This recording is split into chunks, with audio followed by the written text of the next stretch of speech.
System ఉన్నది. Already దరఖాస్తులు తీసుకుంటున్నాం, వాళ్ళని డిజిటలైజ్ చేస్తున్నాం, వాళ్ళకు ఒక నెంబర్ ఇస్తున్నాం, ఆ నెంబర్ వాళ్ళ మొబైల్కు పంపిస్తున్నాం, సంబంధిత శాఖలకు పంపిస్తున్నాం. అక్కడ ఒక ఐఏఎస్ ఆఫీసర్ని మొత్తం వ్యవస్థనే ఏర్పాటు చేసినాం. నిరంతరం ప్రజావానికి వచ్చే సమస్యల యొక్క పరిష్కారానికి తీసుకోవాల్సిన చర్యల కోసం ప్రత్యేకమైన అధికారులను ఒక ఐఏఎస్ ఆఫీసర్ని పెట్టినాం. వారి కింద సిబ్బందిని కూడా నియమించినాము.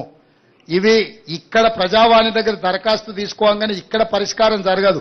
ఊర్లో ఎంఆర్ఓ ఆఫీస్తోని పని ఉందనుకో, ఇప్పుడు అది ఆ ఎంఆర్ఓ ఆఫీస్కు ఫార్వర్డ్ చేయాల్సిందే కదా.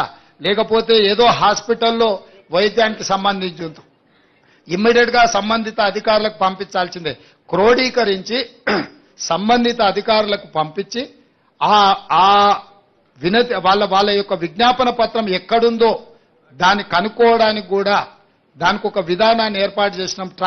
దాన్ని ట్రాక్ చేయడానికి కూడా ట్రాకింగ్ సిస్టమ్ పెట్టినాం. సో ఏ అధికారి దగ్గర వాళ్ళ కంప్లైంట్ పెండింగ్ ఉందో దాని స్టేటస్ ఏందో తెలుసుకోవడానికి కూడా సాంకేతికంగా వాటన్నిటిని కూడా డిజిటలైజ్ చేసినాం. ప్రతి దరఖాస్తును క్షుణ్ణంగా పరిశీలిస్తాము. ప్రభుత్వం పరిష్కరించగలిగిన వాటిని 100% పరిష్కరిస్తాం.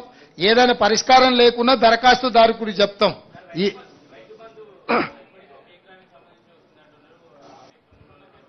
అయ్యా, పోయిన సంవత్సరం కానీ గత సంవత్సరం కానీ డిసెంబర్ 28కి మొదలయ్యి మార్చి వరకు పేమెంట్లు వేసిండ్రు.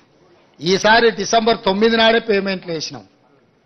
మీరు గతంలో చూడండి, ప్రతి సంవత్సరము ఎప్పుడు రైతు బంధు పథకం ఖాతాలో పడ్డది, ఎప్పటి వరకు ఇచ్చుకుంటూ వచ్చిండ్రు.